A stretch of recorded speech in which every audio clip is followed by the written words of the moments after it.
Willkommen beim Picard Angst Insights Podcast. In dieser Folge nehmen wir Sie mit zum Food Revolution Breakfast in Zürich. Im ersten Teil spricht Elad Ben-Am von Picard Angst über die neuesten Entwicklungen im Bereich Food Innovation. Mit Fokus auf regulatorische Veränderungen wie Make America Healthy Again und den GLP-1-Trend. Seinen Beitrag hält er auf Deutsch. Im zweiten Teil hören Sie Dave Huizing von DSM, einem der weltweit führenden Unternehmen im Bereich Ernährung und Gesundheit. Er präsentiert auf Englisch konkrete Innovationen und Lösungsansätze seines Unternehmens. Viel Vergnügen beim Zuhören.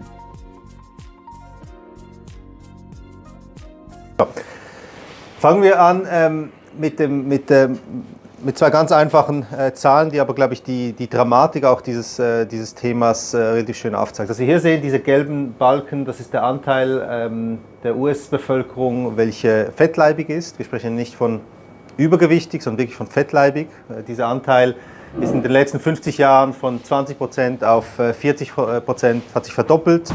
Also 40% der Amerikaner sind fettleibig und die blaue Linie, die nicht ganz parallel verläuft, aber in die gleiche Richtung zeigt, bildet den Anteil an der US-Bevölkerung der Leute mit mindestens einer chronischen Krankheit. Also 60% der Amerikaner haben mindestens eine chronische Krankheit, 40% haben 2 und mehr chronische Krankheiten. Also die amerikanische Bevölkerung ist chronisch krank und das ist ein großes gesellschaftliches, aber wie wir gleich auch sehen werden, auch ein finanzielles Problem.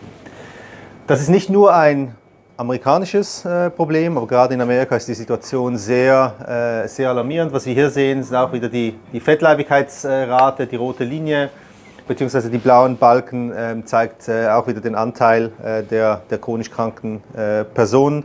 Und die Regel ist mehr oder weniger, Europa ist überall einfach 20 Prozentpunkte tiefer als in den USA. Also die Situation ist auch nicht komfortabel in Europa, aber doch deutlich weniger ausgeprägt, sowohl was die Fettleibigkeitsrate, die irgendwo bei knapp 20% liegt, als auch die Rate der chronisch kranken Menschen. Also es ist wirklich ein Thema, das nicht nur ein sehr großes gesellschaftliches Problem darstellt, sondern eben auch ein großes wirtschaftliches Problem darstellt. Wir haben das versucht, hier anhand von ein paar Zahlen ein bisschen ein Verhältnis dafür oder ein Gefühl dafür zu geben, von welchen Kosten wir hier sprechen. Diese Zahlen beziehen sich auf die USA. Die USA gibt jährlich etwa 4,5 Billionen US-Dollar für Gesundheit aus, also 20% des GDP, 20% der Wirtschaftsleistung der USA geht in die Gesundheitskosten rein. Allein die Fettleibigkeit, also nur die Fettleibigkeit generiert Kosten, jährliche Kosten von etwa 1400 Milliarden, das sind etwa 400 Milliarden direkte Behandlungskosten und knapp 1000 Milliarden indirekte Kosten in Form von tieferer Produktivität, Arbeitsausfälle etc. gemäß einer Studie des Milken Instituts. Diese 1400 Milliarden, da sprechen wir von 5,5% des Bruttoinlandprodukts der USA. Das ist etwa gleich viel, wie die USA für Bildung ausgibt. Es ist mehr, als die USA für soziale Sicherheit ausgibt. Es ist deutlich mehr, als die USA für Verteidigung ausgibt. Wir sprechen in diesen Tagen sehr viel über Verteidigungsausgaben und dass gerade die Europäer da einen Prozentpunkt mehr des GDPs ausgeben sollen. Wir sprechen nicht von deutlich größeren, höheren Kosten, welche nur die Fettleibigkeit und die damit zusammenhängenden Kosten verursachen.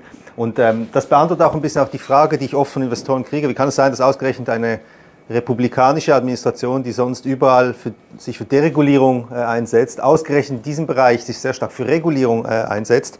Und gerade wenn man sich diese Zahlen ansieht, ist es eigentlich eine sehr rationale Entscheidung. Da gibt es sehr viel Effizienzgewinn in Anführungs- und Schlusszeichen. Es ist natürlich ein Thema, das man nicht kurzfristig oder schnell lösen kann. Man wird auch diese 5,5% auch nicht einfach halbieren können. Aber es geht schon nur mal darum, diese Gesundheitskosten, Inflation in den Griff zu kriegen. Und da wird Ernährung eine sehr, sehr große Rolle spielen.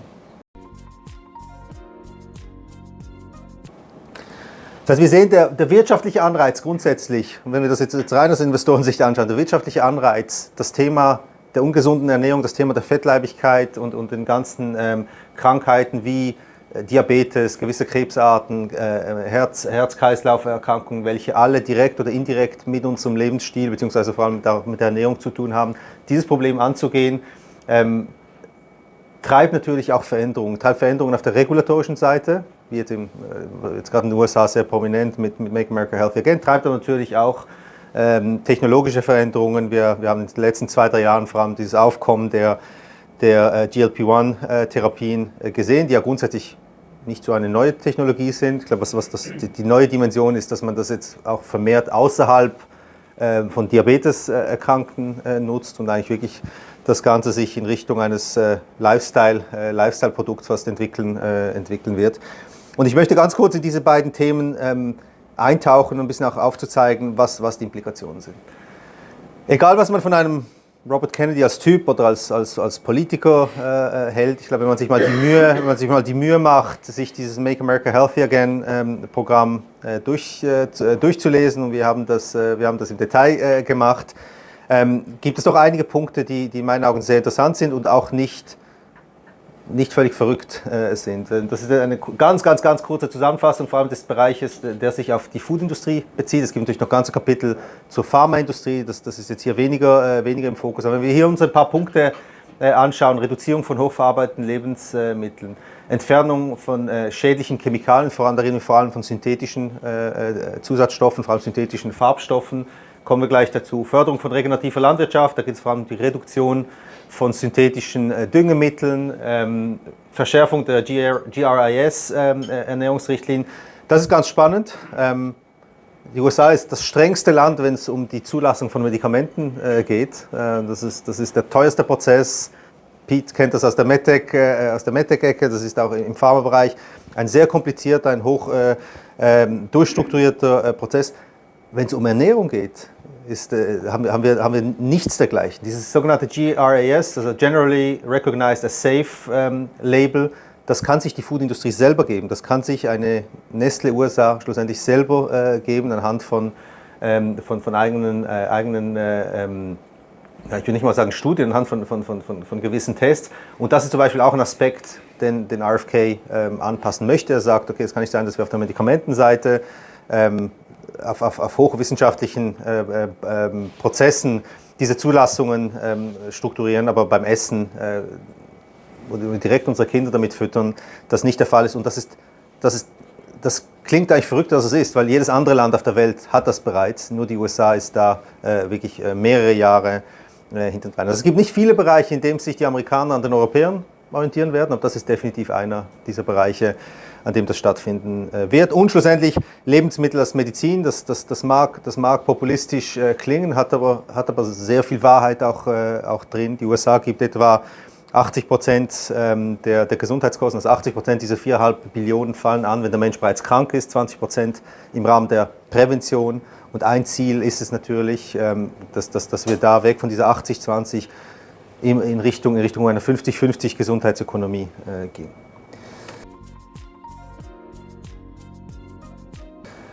Was heißt das anhand einer konkreten Maßnahme?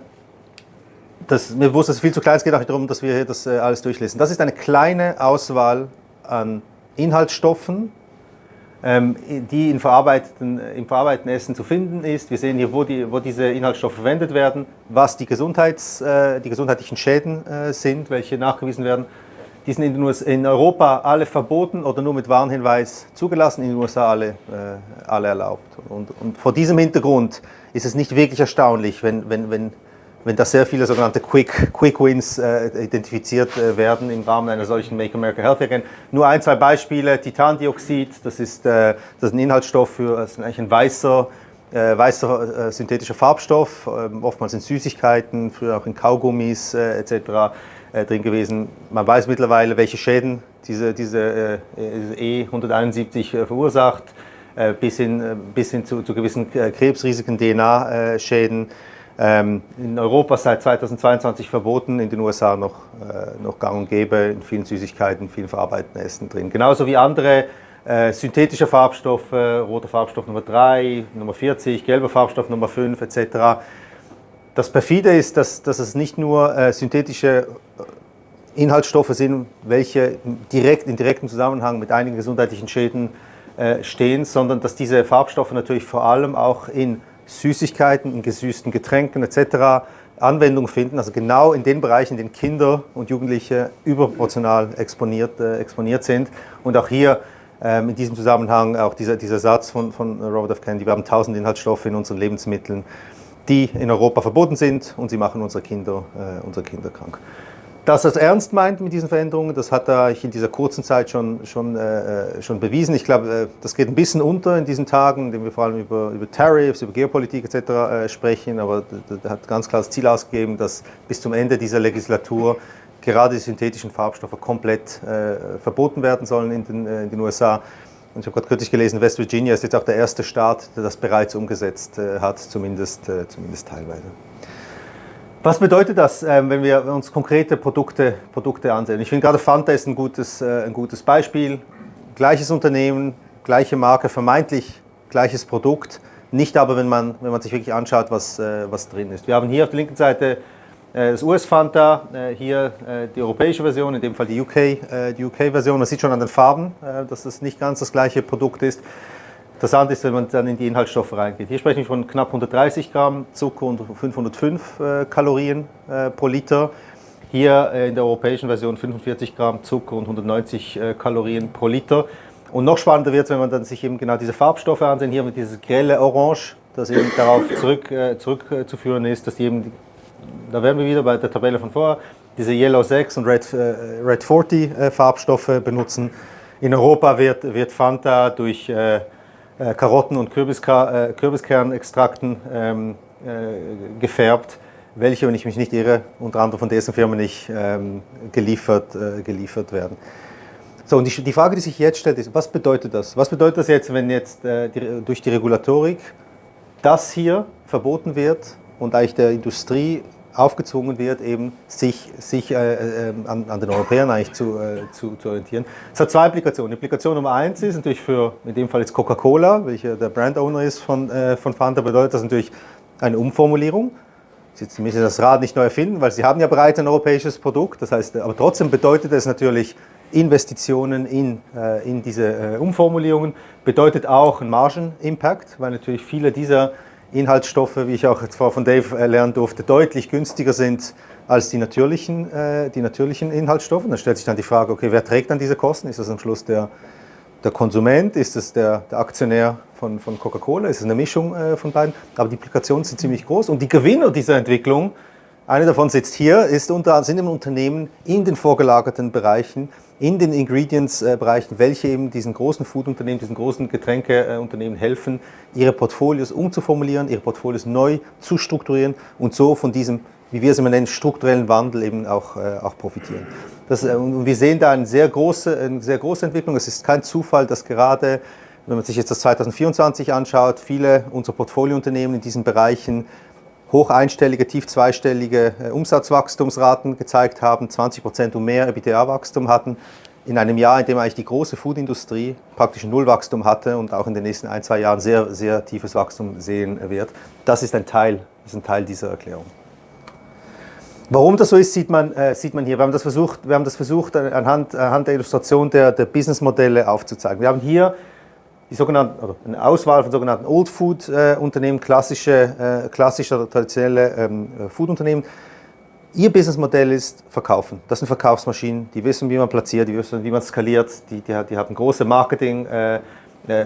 Marketing-Know-how. Innovation ist nicht im Kern dessen, was die tun. Die geben 1% ihres Umsatzes für Forschung und Entwicklung aus. Wenn jetzt eine Nestle oder egal welches Unternehmen jetzt hingeht und sagt, okay, wir möchten jetzt ein Fanta, und ich erfinde jetzt einfach irgendein Beispiel, wir möchten ein Fanta, das eben die Hälfte des Zuckers hat, die Hälfte der Kalorien, idealerweise noch Protein zugesetzt hat, noch irgendwelche Vitamine drin hat, dann erkennen die zwar, dass da ein Marktbedürfnis da ist. Die eigentliche Innovation passiert aber nicht hier, sondern die eigentliche Innovation passiert in Zusammenarbeit mit Unternehmen, das sind übrigens alles Portfoliounternehmen von uns, in Unternehmen in den vorgelagerten Bereichen, welche sich genau darauf spezialisiert haben, welche entsprechend auch 5-8% ihres Umsatzes für Forschung und Entwicklung ausgeben. Und die gehen eigentlich hin und sagen, über Dave, wir brauchen jetzt ein Fanta mit so und so viel Kalorien, das darf so viel kosten, so viel Protein, so viel Folge der Vitamine möchten wir drin haben und die Farbstoffe möchten wir auch anders strukturiert haben. DSM-Firmenich zusammen mit ihren Peers kommen mit Vorschlägen, kommen mit Innovation und schlussendlich treibt das dann auch diese Veränderungen auf der Seite. Das ist ganz wichtig, diese Dynamik zu verstehen und ist auch mit ein Grund, warum diese Unternehmen für uns nicht im Fokus stehen in unserer Investmentstrategie. Wir versuchen genau die Unternehmen, diese innovativen Unternehmen in den vorgelagerten Bereichen zu investieren, welche eben genau diesen Wandel vorantreiben und von diesem Wandel auch profitieren.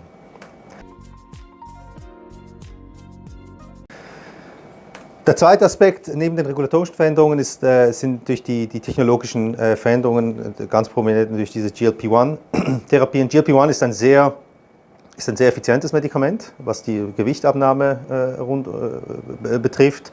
Es beeinflusst den Insulinhaushalt, es beeinflusst die Magenentleerung, ist dadurch ein sehr, sehr effizientes Produkt.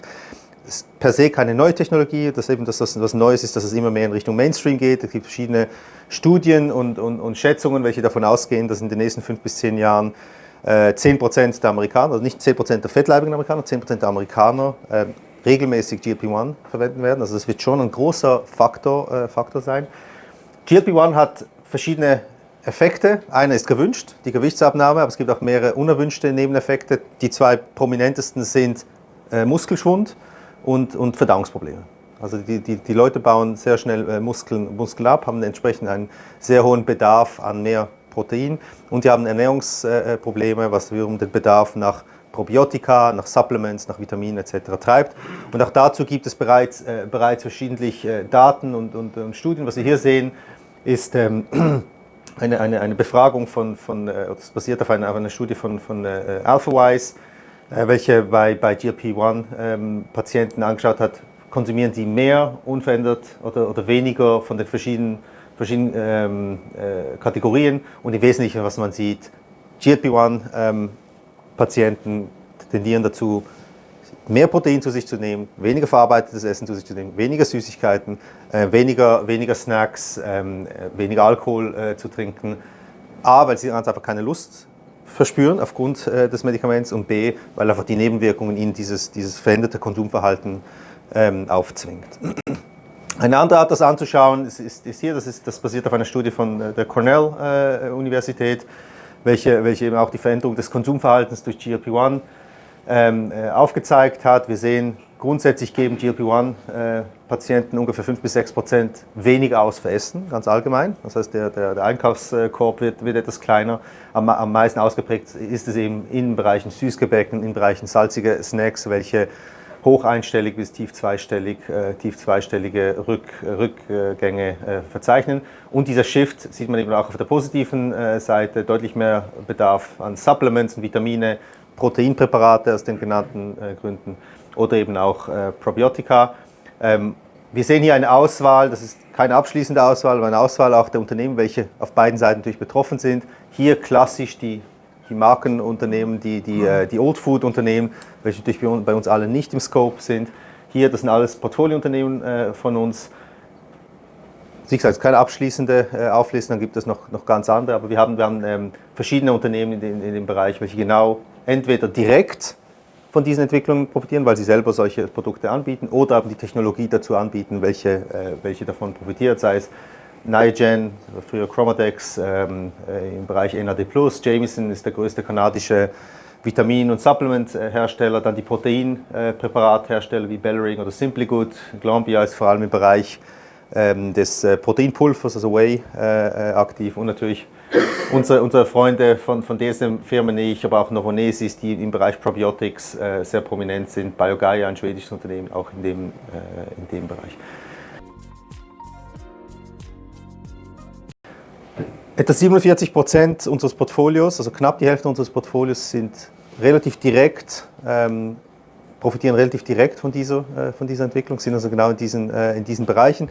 Und wir sehen auch, wenn wir uns ein bisschen die Entwicklung der letzten 2,5 Jahre anschauen, wir sehen hier, die weiße Linie ist unser Food Revolution Fonds, wir haben hier den MSCI World Agricultural and Food, den Nestle als Ausreißer nach unten aktuell, aber auch ein ARC Sustainable Future Food Index. Und man sieht vor allem wirklich diese Entwicklung, wie sie vor allem in den letzten 12 bis 15 Monaten immer mehr Fahrt aufnimmt. Und wenn wir uns die fundamentalen Entwicklungen anschauen, schauen wir auch entsprechend sehr, sehr zuversichtlich auf die Zukunft unseres Portfolios. Ich möchte hier schließen, dass wir auch genug Zeit haben für Daves Präsentation. Wir haben im Anschluss daran auch noch Zeit für Q&A, es sei denn, es gibt gerade jetzt eine brennende Frage, dann können wir auch die jetzt besprechen. Sonst würde ich vorschlagen, dass wir das nach der Präsentation von Dave machen. DSM-Firmenich. Actually, what company is it? Actually, we are a Swiss company. We actually are a very big and real Swiss company. So, if you take our legacy, the legacy part on the one hand is taste and flavors. That's basically the Firmenich business, a business based in Geneva, a business more than 100 years old.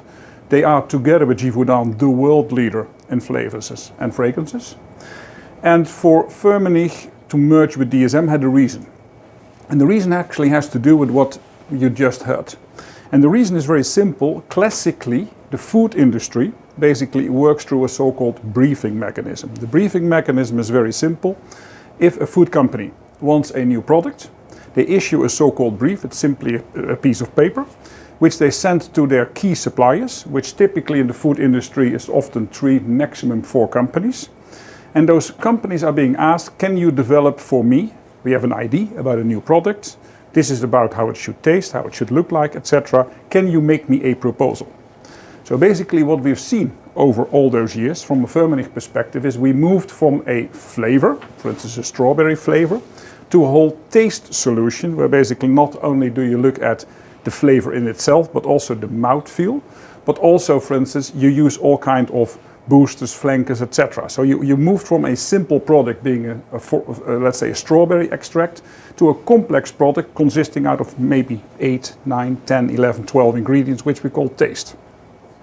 Now that has been an industry model for a long while.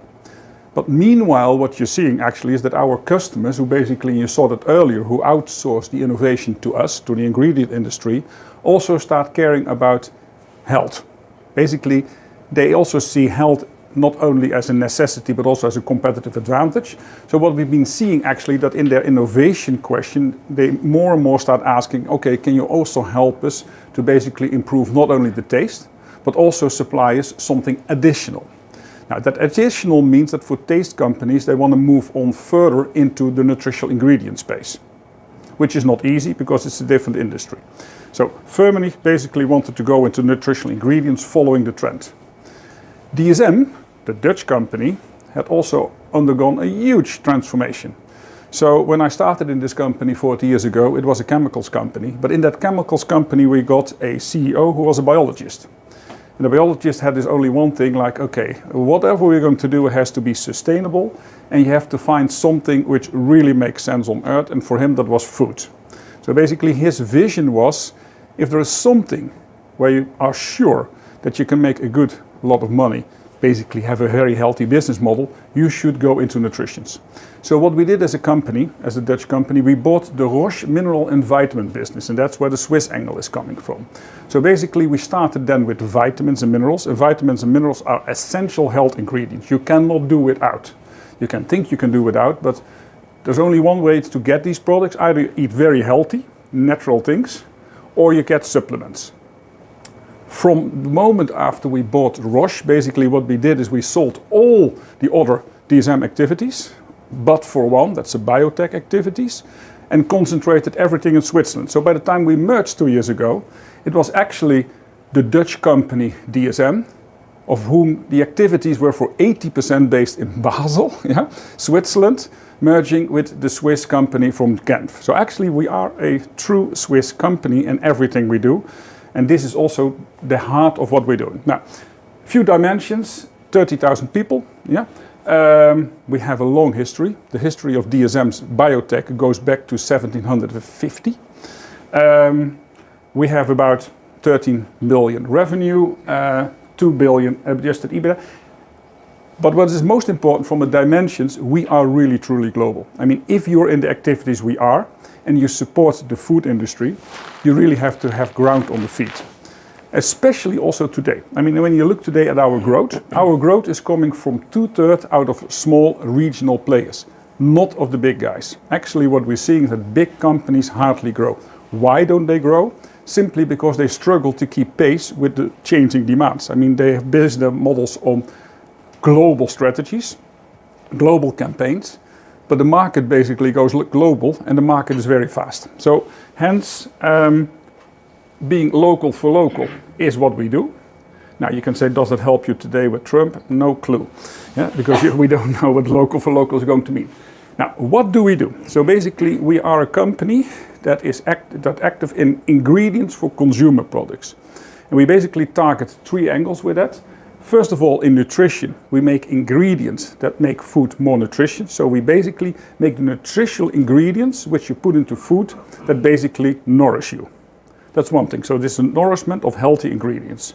The second thing what we're doing is what we call preventive health. That basically say you have quite some ingredients which you use simply as preventive healthcare. We just had a discussion where we're saying, okay, can you take products which keep you healthy, which basically avoid that you end up with a huge healthcare bill at the end. Indeed, like you said, 80% of our costs are nowadays cost for curing and not cost for prevention. Now, that's something that needs to drastically change for the simple reason with an aging population, we simply cannot afford that bill. So we have a huge pressure to say, can we keep people healthier much longer in a much cheaper way and also in a more friendly way for basically the humans. What we're doing, and by the way, then of course we're also in fragrances, we're in perfumery and beauty, all the stuff you use at home. I mean, whether it's a perfume, whether it's your cleaning product at home, whether it's your shampoo, whether it's your detergent, anything there, with a nice smell and feel, etc., is also what we do. What is the link with food? To be honest, if you have a food ingredient, so for instance, you take a natural product, like for instance vanilla or citrus or whatever, you can imagine, I use it for food, but at the same moment I also use it for a fragrance. So that's the logic why it goes hand in hand. What is essential here? I mean, what we do is, first of all, it has to be desirable. Why? You're not going to buy any product which you don't like. I can give you a very nice example. We've done already many years ago an invention where we have a peptide-based product that really helps sport people to recover. So if after you've done a huge presentation, let's say, how you call it, exercise, then basically your recovery of your muscles, peptides helps a lot. So it's a brilliant product. It's used by all professional sporters, especially Olympic sporters, etc. But it has an awful taste. Hence, it doesn't compete with Gatorade at all, which is just sugar. So if it's not desirable, it doesn't work. Because otherwise you would say, why do taste and health ingredients go together? Well, it's very simple. There is nobody interested in an uneatable product. But it also has to be essential. So basically what we're making are those components which you really need. And then the last requirement, it has to be sustainable. It has to be sustainable in the way we produce it, in the way we source it. It's not only because we believe it has to be sustainable, the consumer wants it to be sustainable. It was already addressed. So basically what we're doing, the whole trend, of course, can you make products, food products, more sustainable, more healthier? It's not just something we come up with. Basically, we're following a market trend. It's always very difficult if you have a brilliant idea, you think, but the market is not there. The market is there. The market wants it. The problem is the consumer doesn't know how to find it. The consumer is not always aware what it is, but it's very clear. If you ask the consumer, and the younger the people are, the more they ask that question. They simply say, guys, we want a product that is healthier. We want a product that's more sustainable.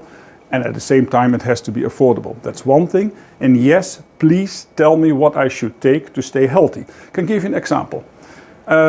If you get older, macular degeneration of your eyes is a problem. And especially when you have that in your family, macular degeneration, when you see at a certain moment that someone in the age of 70, 80 gets macular degeneration, which is really a problem of eyesight, actually, if you know that you're prone for these kind of diseases, you can take a supplement, which is called an eye health supplement. If you would take that during your lifetime, actually you can really reduce the risk of macular degeneration and actually also push the effect backwards. But for that you have to know that you're prone to it. So basically, the more we know about your body, the more we basically can also say what are the deficiencies you have in your food and all your habits, etc., and replace that, supplement that. So the whole world of dietary supplementation is only at the beginning. Modern technology will help us to understand exactly what your deficiencies are, and they are different for everybody. But if you can understand it, basically you can already preventive take supplements basically that help you basically to age much better. Now, it's science, and that was mentioned earlier. At the end of the day, it's not something like how we only have to find a few new ingredients. Actually, the whole thing is about innovative development of alternatives. I will give you one simple example. We're talking about sugar. We have a sugar problem. I mean, when you really look at what is the problem with our food, is humans from a genetic perspective really love fat, sugar, and salt. That's what you like. I mean, everybody who's denying it, well, the food industry knows this, yeah? And that's exactly what we did with our food. We put a lot of sugar, fat, and salt in it. Now, you can say, okay, that means we have to get people used to eating stuff that doesn't have these properties. It's probably easier to simply say, you still want that perspective, that feel, but it should not be real sugar, fat, and salt in it. Now, one of the things you can do, for instance, is sweetener. The key sweetener we use is sugar, sugar cane, beet sugar. That's one thing. But we all know that sugar is also a big health risk. Sugar is the next tobacco, is what they say. You also have artificial sweeteners. Yeah? Think about, for instance, aspartame, cyclamates, etc. They are pretty ugly chemicals. And actually, today they would never ever be approved anymore under, for instance, EFSA regulations. But they are grandfathered, so there. So one of the things you can do, can I make something as an alternative? Now, an alternative is stevia. Stevia is a plant, small plant, mainly comes out of China. So what you're doing is you grow natural stevia, plant-based stevia, and then you use an extraction process to get the molecule out of your stevia. That sounds very interesting, but it is not for the food industry, for two reasons. Natural products have two main downsides. One is they're often not sustainable at all. Think about the pesticide use on these products. Think about the water use. Then, of course, think about the whole chemical extraction process you need to get a molecule out of a small leaf. So one of the things you can say, can I use biotechnology? So can I find a microbe, a strain? So for instance, in this case, we developed it based on a yeast, where you can say I find a yeast stream, and that yeast stream can produce stevia. So I make exactly the same molecule as exists in nature. So it's a nature identical molecule, but I produce it in the fermentative process. Now, that's the kind of things we do to basically saying, can we bring products to the market which are affordable, natural, and sustainable? Now, when you look at what we're making, it's a huge range of products. I mean, at the end of the day, but the common denominator is basically two things. We make taste ingredients, and with taste, it's not only your own idea of taste often doesn't work. I mean, the whole idea of the receptors in your mouth, how they basically translate the food and basically what you experience with the food, that's a whole technology in itself. And that technology, you can manipulate, sounds as a negative word, but that's what you basically can do. If you understand that, then you know how that works. So taste is one thing. The other one is a nutritional ingredient. It's the health ingredients. I mean, you have a lot of ingredients which don't do anything for health. I mean, let's be honest, a color doesn't do anything for health. Although we have a carotenoid, which was just shown. Actually, the carotenoid is normally added for a health component, because the carotenoid is based upon, it's a beta-carotene. The beta-carotene is basically the form in which I bring vitamin A in your body, because you cannot digest, you cannot absorb vitamin A. You do it through beta-carotene. But the same beta-carotene makes Fanta nice and orange, so now you have a nice future. Yeah? But in principle, we're not in colorants, we are in the healthy ingredients. To give you an idea of where we are across the whole space of what you can call processed food. So now let me touch upon the moment of processed food, because, or even ultra processed food, I mean, the definitions are a little bit vague. So if you sometimes see the discussion also in the States, then the discussion is very simple. If you eat an unprepared potato from your own garden, then it's natural. If you cook the potato at home, yeah, it's processed. And when we make a salad out of it, potato salad, it's ultra-processed food. Basically, ultra-processed food means anything where ingredients are added. So it sounds like you should stay away from ultra-processed food. Actually, that's nonsense. But there's no way we can feed the global population, yeah, if we cannot make packaged foods, prepared foods, because people buy things in the supermarket. What you want to buy in the supermarket should be safe and should be healthy, yeah? And hence you want this to process food. But the question, of course, is what's in it? So ultra-processed food can be simply a Coca-Cola drink, where you basically say it's only sugar. It's the only key ingredient is sugar, nothing else. Yeah? Energy drink, it's sugar and caffeine. With the same products, you can also add all kind of health ingredients that make a product healthy again. To give you an idea, if you have an orange juice, you would say, okay, why would you put any additional health ingredients into orange juice? Now, it's very simple. You drink probably orange juice because you think orange juice has vitamins in it, for instance, vitamin C, but also other vitamins. Any food product which I process, heat treat, typically sees the minerals and the vitamins, etc., disappearing. They're gone. You know that at home, because if you would say you press an orange and you leave it there for 20 minutes, you know the vitamins are gone. Everybody knows that. But it also means if you want an orange juice and you want to have a healthy component, you have to add healthy ingredients to it. Now, we also basically go from the angle. So one angle is we add ingredients to food to make food more healthy. Yeah, that's basically what we do. The second thing what we do is basically we have ingredients which we convert into products with only one purpose. It's not a purpose to feed you, it's not nutrition, but basically it's a health ingredient. So it's easy to imagine if you take a dietary supplement, a multivitamin, you don't take a multivitamin because you're hungry. You take a multivitamin because you believe that that is good for your health.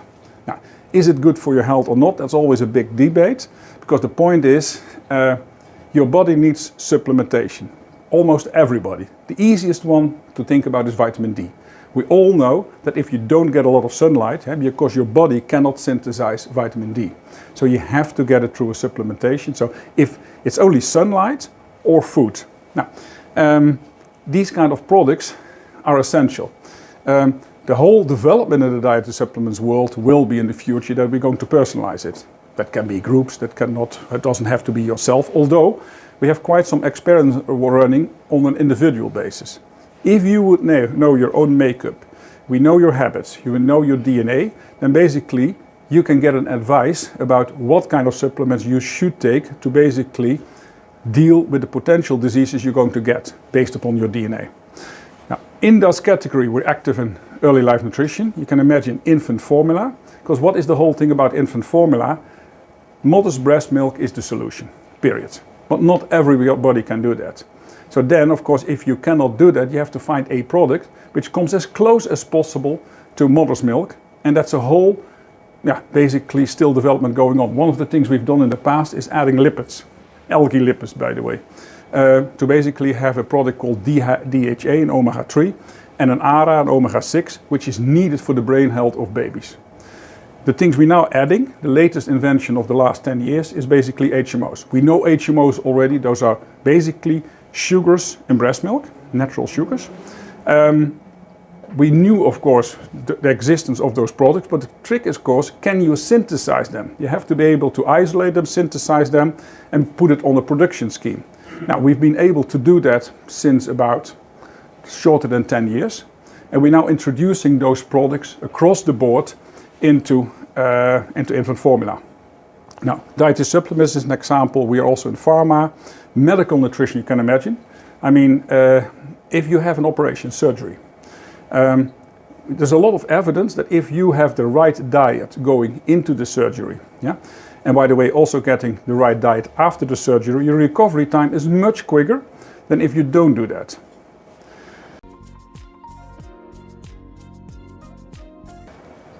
But let me not dwell too much on it. I mean, we are in food. Food is our biggest activity. I've showed you that we have 3 activities, and basically food is the most common denominator, is also the 2 units together the biggest activity. What are the big trends in food? One, of course, is localizing. I said it earlier, the big companies have lost it. First of all, they don't invest a lot of innovation anyway. Second of all is basically we see that especially younger people, they're in for new products. Nowadays it's also easy. In the past, of course, how do you launch a new product if you don't have a huge marketing campaign, you have 100 million marketing budget? It goes over the internet, it's the TikToks, it's the local stuff. So actually, it's so much easier for a small company to basically step forward, develop a new product and get it into the market. So the whole localization is a big trend. Second thing is, I said it earlier, sustainability is becoming important. Not only because the companies think it's important, the consumer is thinking it's important, and it has become a selling argument also for our customers. And with sustainability also comes traceability. So basically, if you now talk about, okay, fine, where's the vanilla coming from? Now, vanilla, natural vanilla, is coming from Madagascar. You would say that's sufficient. No, it's not sufficient. Nowadays, we also want to know from which farms it's coming. Is there child labor involved? Is it certified, etc.? So this whole traceability is becoming a big theme. The next theme in food is, like I said, food has become a very complicated something. So the time that you simply say, I've got an orange juice, and that's it, it's squeezed oranges, the product gets more and more complicated, more and more regulated. So you can imagine that, and all ingredients interact with each other. So if you don't know exactly what the composition of a food ingredient is, then maybe you have a nice product with your Fanta, but they add a food ingredient and that turns it into purple. And all of a sudden you don't like the product anymore because purple is bad. So the whole science about how do you make that composition has shifted basically to the ingredient makers. So the complexity is extremely high. And then the next thing is, of course, what I said earlier. Food has to have less salt, less fat, less sugar, but more nutritional ingredients, more proteins, more fibers. Let me give a few examples here of what we're talking about. And they're a little bit at random, we do a lot. Let me go for one of the biggest which people know. Plant-based foods. When you saw the first burgers, and you probably all remember the Beyond Burger, etc., it was a huge hype, etc. That was something like this is going to be the new future. But of course, what people soon realized is that those nice hamburgers, the way they look like, they were made and developed from the concept of, okay, it should look like a hamburger, smell like a hamburger, and how do we make that product? So what we did is we took soy, in principle, as the main component. You use soy, and basically then you add colorants, you add some flavors, you put a lot of fat, sugar, and salt in it. So you ended up with a product which was not meat, it was not animal-based. So for a vegetarian grade, you tick all boxes. But from a health perspective, it was the worst product you can imagine. We always said at that time to people saying, well, to be honest, if you're from the food industry and you look at that label of a Beyond Burger, you don't want to touch it. You go for the real burger. Yeah? The real burger is much more healthy than this stuff. So from a vegetarian perspective, à la bonne heure, oui, but not from a health perspective. So one of the key things when we discovered this industry by saying, okay, but you can also do it differently. What you can do is basically saying, first of all, forget soy in principle, because soy doesn't have any nutritional value. Soy has only one advantage, very good to process, very cheap, but it has a terrible texture, it has jelly texture and no nutritional ingredients. So that's what you do. So basically you're going to redesign these products completely where you're saying, I have to get into the product amino acids. I have to get essential vitamins in. I have to get the essential proteins in and the essential vitamins. That also means you have a lot of development going on. And that's basically what we're doing. So basically we help our customers to not only make a product that tastes like chicken, in this case a chicken nugget, but it's also for a hamburger and also for a tuna I can show you in a minute. But it is a healthy product. But that product is far more complicated to make than the initial products. Now, this is the trend where we're going. Another example, and it's not directly into food, but into the food industry. Dairy is a very big application area for us. And we have found by coincidence many years ago, when we were looking in our animal business at that time, how can you basically improve the yield on animals, on cows in this case, we basically discovered that for cows, Cows are very inefficient animals. As to let's say the number of feed, the amount of feed you put into an animal, and you look at the let's say at a return, that's not that great. Can you improve it? So one of the things we discovered, actually, that one of the biggest energy, let's say the loss of energy in a cow is coming from methane. So in the second stomach of a cow, there's an enzyme. That enzyme basically creates methane, and that methane is a huge energy leakage. So can you block that enzyme? Yes, you can. We found a product that blocks that enzyme, with as a result that the methane emissions of cow, the burping, is far less. So typically we can reduce it between 30% to even 80%. You can imagine that's an interesting one, because cows have a huge environmental footprint. It's a huge problem for dairy companies to basically report in their scope 3 emissions the fact that they are in milk.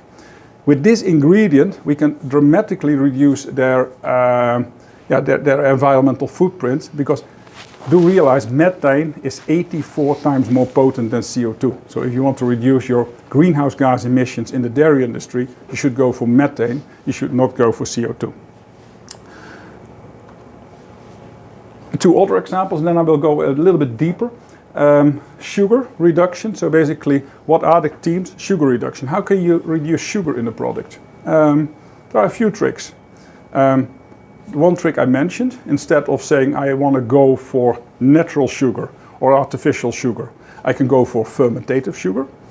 Our stevia product, that's one solution. The second solution you can do is a classic solution where you're saying, okay, I reduce my sugar content in my product, but I add ingredients that basically tells your brain it's the same sugar. So basically I have the same sweetness, the same perception about the product, but basically I give you that perception with less sugar because of the taste components we do. And the third trick is very simple. If you look at dairy, milk, lactose, it's a sugar. So if you take an enzyme, you basically say, instead of adding sugar to my yogurt, I basically use an enzyme that converts the sugars natural present in dairy and milk into a sweet lactose. And that way you have a sweet product without any added sugar, no calories. I will show you this example to simply say what are we talking about when you say as an industry we can make food better. Energy drink. We all know energy drinks, we know the Monsters, we know the Red Bulls, etc. What is the composition of those products? 2 ingredients. Anybody, any idea? Yeah, number 1. What is number 2? Water. Yeah, and caffeine. Yeah. So indeed, there is no health component at all in that product. I know we can debate about the coffee. But actually what you can do with the product is far more. One of the first things we did when we merged basically Firmenich with DSM, so basically the taste component with the nutritional ingredient components, we started thinking about what kind of products could you basically go for and say, hey guys, have you ever thought about it? And it was interesting. This company actually came forward with the question, okay, I want a energy drink which has a somewhat lower sugar content. It should be a little bit healthier, but this should be the price level, and that's what I want. Okay, we said, okay, that's an interesting challenge, we can do that. But then we said, okay, can we also make you a few proposals? Because in the brainstorming we had with the teams internally, people said, so where is this aimed at? Well, actually it's aimed at gamers. Young people, they game. Okay, so we're talking about males, gaming a lot, yes, that's the target audience. Okay, so but what's their issue? Well, actually, gaming is very tiring for your eyes. Okay, have you ever thought about adding an eye health ingredient to it? Where that basically makes your eyes less tired. Have you thought about it? Have you thought about adding also some muscle elements into it? Because that's also what this audience is interested in. So basically we started tweaking this whole product by saying, okay, what do we do? So first of all, this is based upon a fermentative stevia. So that means 0 calories from sweetness. It's a healthy ingredient. We also basically have added eye health ingredients, muscle health ingredients, and also basically, you can say it's an energy health, it's still an energy. But what you're seeing here is you can make from a simple energy drink a far more complex product, which still has a good, let's say, taste sensation, because nobody's going to buy this product if the taste sensation is not good. but you can make it much more healthy. Now, a few other examples, otherwise I'm running out of time. I mentioned early life nutrition. Now, in early life nutrition, the basic of early life nutrition, infant formula, baby milk, of course, is milk. Actually, it's whey, but whey, of course, is a milk product. The trick, of course, is that you add all kinds of nutritional ingredients which really help the baby to develop. Those are minerals, those are vitamins, those are carotenoids, but those are also what we call DHA, so basically brain health products, ARA, but also nowadays HMOs, and we continue looking at it because at the end of the day, what is the trick for a baby? It's brain health, immunity development, and gut health, especially gut health. Everybody who had a small baby knows gut health of a baby, that's really under development in the first months. That's why you have a crying baby often. Basically, being in probiotics, prebiotics, postbiotics, basically you can use your whole toolbox on such a product because everybody understands it. But people don't realize that also applies to all of us. And the older we're getting, also there, the more gut health products probably are favorable for us. What we start understanding more and more is that your general well-being, also your mental health, is extremely influenced by your gut health. Yeah, the bacteria in your guts basically drive a lot of how you feel, how you develop, what your general health is. The more we understand about it, the more, of course, we can influence it, the more we can have a positive impact. So one of the biggest development areas where we do biotechnology from a development perspective to make products in a more sustainable way. The microbe development is all about, do we better understand how your body works, and can we therefore develop ingredients, especially live bacteria, to basically help you being more favorable. Now there you see two products. One is a menopause development product. Another product here as an example is omega-3. Your body needs omega-3. Simple. Yeah. And you have a shortage typically of fatty acids. How do you basically deal with that? Eat fatty fish. Yeah? Herring, anchovies, salmon, trout. Yeah? But not a lot of people do that. So if you don't do that, then basically what's the alternative? Yeah, take a supplement. The classic supplement has been a fish oil pill, basically coming from anchovies.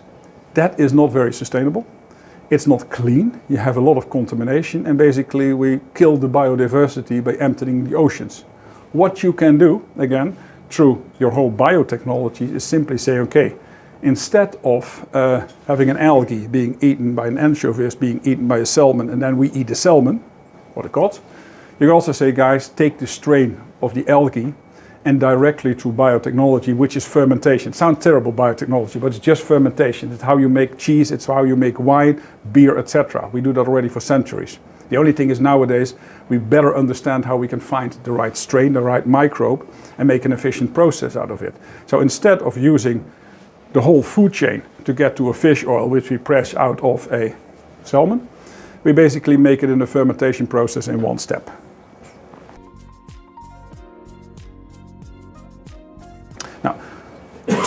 A few words and then I stop, I promise, about the whole discussion about the States. Indeed, the States was always easy from a food perspective because you can bring any novel ingredient you can bring to the States.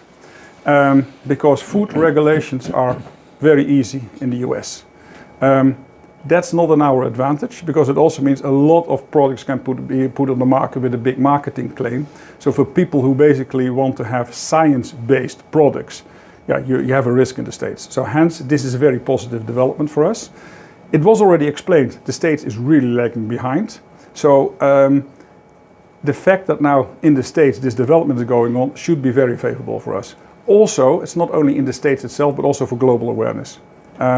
This is a global problem. I mean, you saw the graphs, you saw the States being very high, but if you look at the growth rate in China, for instance, or in India, it's spectacular about obesitas. So overall, the more people are aware that your food needs to be healthier, the more you're aware about your makeup of your body and what kind of supplementary ingredients you need, the more favorable it is for your wellness and for the healthcare cost. And that's exactly where we're playing into. Let me stop there. Danke, dass Sie beim Picard Angst Insights Podcast dabei waren. Ein großes Dankeschön an unsere Experten Elad Ben-Am, und Dave Huizing für ihre spannenden Perspektiven. Weitere Updates rund um unsere 4 Megatrends finden Sie auf picardangst.ch oder direkt auf LinkedIn. Bleiben Sie informiert. Wir freuen uns auf Sie.